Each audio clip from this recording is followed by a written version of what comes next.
You are Yahweh. You are Yahweh. Je vous salue dans le précieux, glorieux et puissant nom du Seigneur Jésus. C'est encore un privilège pour moi d'être en votre compagnie à cet instant. Nous allons une fois de plus partager une portion des Saintes Écritures ensemble, et cette fois pour parler de briser la puissance de l'esprit de rejet dans ta vie, ton être, tes affaires et tes activités. C'est la raison pour laquelle je vais t'inviter à lire avec moi Jean chapitre 1, les versets 45 et 46.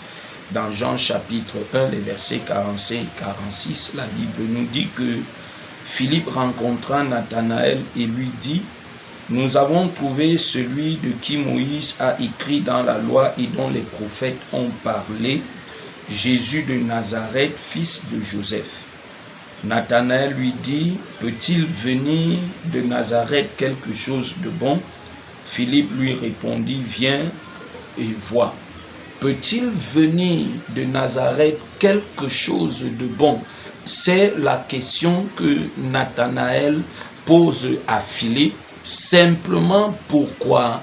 Pas parce qu'il a entendu parler de Jésus, pas à cause du nom de Jésus, mais à cause de l'expression Nazareth. Nazareth qui avait une réputation claire, qui avait une réputation précise. Nazareth, quand on entendait parler de Nazareth, bien aimé, il y avait un effigie, il y avait quelque chose on affichait déjà sur cette ville, sur les habitants, les ressortissants de cette ville. C'est la raison pour laquelle, bien aimé, Nathanaël peut dire à Philippe que le Messie peut venir de partout, le libérateur peut venir de partout, la bénédiction peut venir de partout, mais pas véritablement de Nazareth.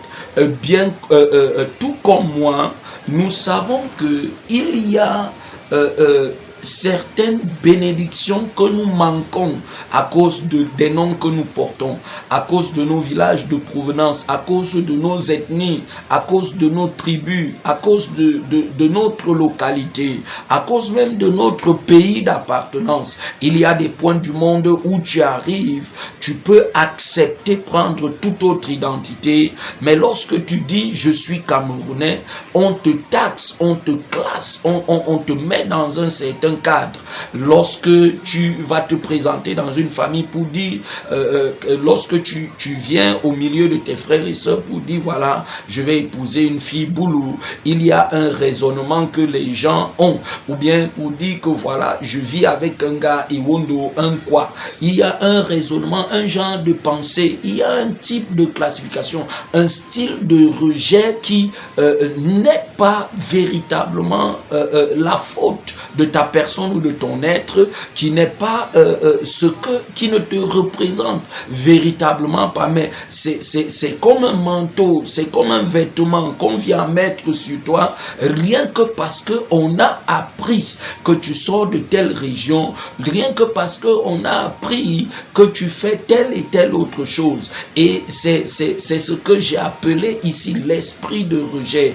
Il est question au jour d'aujourd'hui que tu viennes à briser, que tu viennes à rompre, que tu viennes à détruire cet esprit dans ta vie et tes affaires.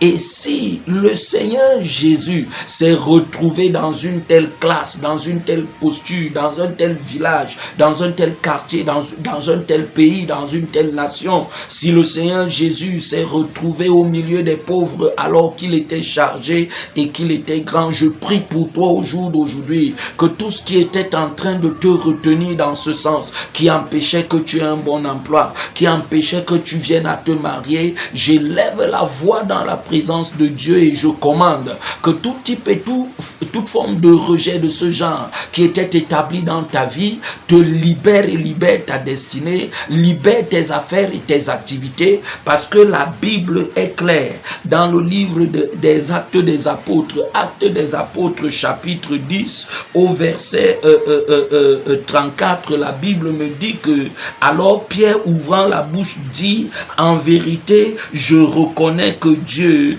ne fait point de favoritisme. Bien-aimé, quand je t'invite à t'attacher à ce Dieu, à ce Père merveilleux, à ce Père glorieux, quand je t'invite à donner ta vie au Seigneur Jésus-Christ, c'est afin que ce genre de bassesse, c'est afin que ce type de rejet soit clairement banni et brisé de ta vie. Parce que si Jésus-Christ a versé le sang sur la croix, si Jésus-Christ, lui, a été taxé de pauvre, c'est afin que toi tu sois riche. Si Jésus-Christ a versé son sang sur la croix, c'est afin que toi tu sois guéri. Quel qu'en soit le type et la forme de rejet qui était établi dans ta vie et tes affaires, j'ai une bonne nouvelle pour toi au jour d'aujourd'hui. Lève-toi clairement dans ce sens, attache-toi à Jésus-Christ de Nazareth. C'est alors que tu viendras à être délivré de tous ces types et toutes ces formes d'emprise. La Bible est claire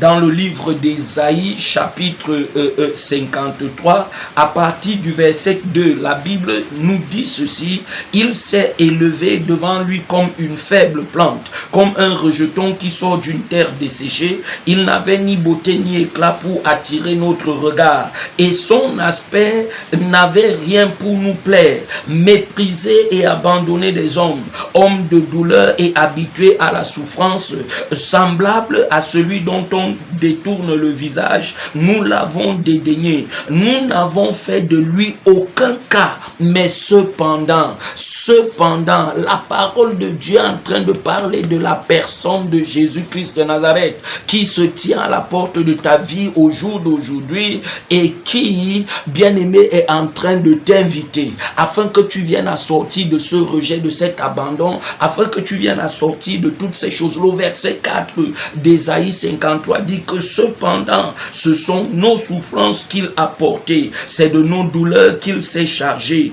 et nous l'avons considéré comme puni, frappé de Dieu et humilié. Bien-aimé, je viens t'inviter à t'attacher à ce Seigneur Jésus. Si tu ne le connais pas, s'il n'est pas le maître de ta vie, s'il n'y a véritablement pas de relation avec lui, c'est l'occasion et l'opportunité au jour d'aujourd'hui de mettre un terme à ce rejet et cette frustration dans ta vie. Je prie pour toi aujourd'hui que la gloire et la grâce du Père se lèvent dans ta vie et ton être et brise ces types et ces formes de rejet qui sont en train d'hanter ta vie, de te conduire d'échec en échec, de ruine en ruine, de désarroi en désarroi. Reçois ta délivrance aujourd'hui au nom de Jésus-Christ de Nazareth. Que le Seigneur te bénisse, que le Seigneur bénisse ta vie et ton être. À nous revoir très bientôt. Shalom. You are Yahweh.